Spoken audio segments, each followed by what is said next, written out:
ప్రాంతాల్లో సంతలు అనేవి ఆయువు పట్టు లాంటివి. ఒక రకంగా ప్రజల ఆర్థిక అవసరాలు మాత్రమే కాకుండా ఇతర అవసరాలు కూడా తీర్చే పరిస్థితి ఉంటుంది. అయితే ఇతర సంతలు ఏ రకంగా ఉన్నప్పటికీ గిరిజన ప్రాంతాల్లో పండగ ముందు జరిగే తారుమారు సంతకి ఒక ప్రత్యేకత మనం చూడవచ్చు. విజువల్స్లో ఏ రకంగా కొన్ని వేల దుకాణాలు ఏర్పాటు చేశారు. ఇందులో లక్షల మంది దాదాపుగా ఈరోజు కొనుగోలు చేస్తున్నారు. ఏదైతే సంక్రాంతికి అవసరం ఉంటుందో ఆ వస్తువులన్నీ కూడా కొనుగోలు చేసుకుంటారు. సాధారణంగా చూసుకుంటే సంక్రాంతి సందర్భంగా మహిళలు గాజులు, పూసలు, రిబ్బన్లు ఇలాంటివి కొనుగోలు చేస్తారు. ఇక కాస్త కుటుంబంలో పెద్దలు ఏదైతే పితృదేవతలకు అవసరమైన ప్రతి వస్తువు అంటే కాయగూరలన్నీ అందుబాటులో ఉంటాయి.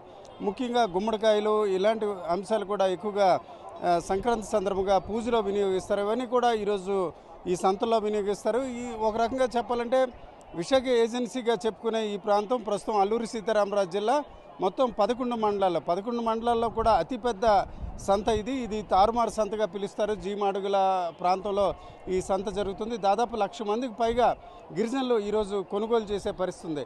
అయితే ఇతర సంతలు ఒక రకంగా ఉంటే ఈ తారుమారు సంత మాత్రం రోజంతా జరుగుతుంది, రాత్రి వేళ కూడా కొనసాగుతుంది. ప్రజల అవసరాలన్నీ కూడా తీరే రీతిన సరుకులు కొనుగోలుకి అనువుగా అన్ని రకాల వస్తువులు దొరుకుతాయి. ఇకపోతే ఏడాదంతా ఒక రకంగా వ్యాపారం జరిగితే ఈ ఒక్కరోజు జరిగే వ్యాపారం చాలా వరకు చిన్న వ్యాపారులకు కూడా లబ్ధి చేకూరే అవకాశం ఉంది. ముఖ్యంగా తారుమారు సంత మాత్రం భిన్నంగా ఉంటుంది. అది ఎలా ఉంటుందో మనం అక్కడికి వెళ్ళి చూద్దాం. జరిగితే ఈ సంతకి ప్రత్యేకత ఏంటండి? ఎక్కువ రష్ అంతా ఇది పండగ సంత కదండి. ఏమంటారు ఈ సంత పేరు? తారుమారు సంత. తారుమారు సంత. ఈ సంత గురించి మీకు చిన్నప్పటి నుంచి వస్తుంటారా? చిన్నప్పుడు వస్తుంటా. ఏటంటే మరి అన్ని రకాలు కూడా దొరుకుతాయి. కాయగూరలు అన్ని రకాలు దొరుకుతాయి. మీ చిన్నప్పుడు ఎలా ఉండేది సంత, ఇప్పుడు ఎలా ఉందండి? చిన్నప్పుడు కన్నా ఇప్పుడే బాగుంది అంతా. మరి మీ చిన్నప్పుడు పెళ్లి సంబంధాలు అవి కూడా ఇక్కడ చేసుకునేవారట కదా, చూడాలి అలాంటివి? అంతే, అప్పుడు చూసేవాళ్ళేమో కానీ ఇప్పుడు వేరే ఉంటా మారింది. మీ చిన్నప్పుడు పెళ్లి సంబంధాలు సంతలోనే చూసుకునేవారట కదా? లేదండి, ఇప్పుడు లేదు.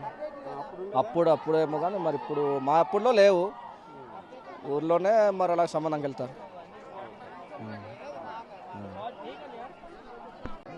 ఎటు సార్? తారుమారు సంత అంటారు సార్. ఉత్సాహాలు కొన్ని తారుమారు సంతలు ఏదన్నా పట్టుకెళ్ళిపోతారు సార్. సంక్రాంతి ఉత్సాహాలు అనే సంతలు అలా జరుగుతుంటాయి సార్. గొడవలు పడరండి సార్, సరదాగానే ఉంటారండి, అందరు హ్యాపీగా ఉంటారు సార్. చిన్న సాల్తులు ఎవరన్నా పట్టుకెళ్ళి అలాగా తీసుకెళ్ళిపోతారు సార్. దాన్ని బట్టి తారుమారు సంత అంటారు సార్. అన్ని సంతకి వచ్చి ఉన్నాం సార్. పోతాము చింతపంటు, చింతపల్లి, ముంచింగిపట్టు, అరకు. ఈ రోజు లాస్ట్ సంత కదా, పండగ సంత, దానికి ఇక్కడ వచ్చి ఉంటాము. ఈ సంత ఎక్కువ, అరకంతా ఎక్కువ. దీనికింత పెద్ద సంత అరకు, అరకంతా ఇది జనాలు ఎక్కువ, ఫుల్ జనాలు. పండగ ముందు కదా, అది పోన రోజు పెసరసం పెట్టారు, ఈ రోజు పెట్టారు, పర్వాలేదు. బేరం మంచి బేరం. నా పచ్చి లంగా జాకెట్ తమిళనాడు వచ్చి అమ్ముతాం. ఇక్కడ కంచిలో వచ్చి అమ్ముతాం లంగా జాకెట్. గిరిజన సాంప్రదాయాలంతా కూడా తారుమారు సంతలో కనిపిస్తాయి. ఒక రకంగా స్నేహం అలాగే బంధుత్వం కూడా గతంలో ఏర్పడేది. గతంలో చూసుకుంటే నచ్చిన అమ్మాయిని ఇక్కడ చేయి పట్టుకొని తీసుకెళ్లేవారు.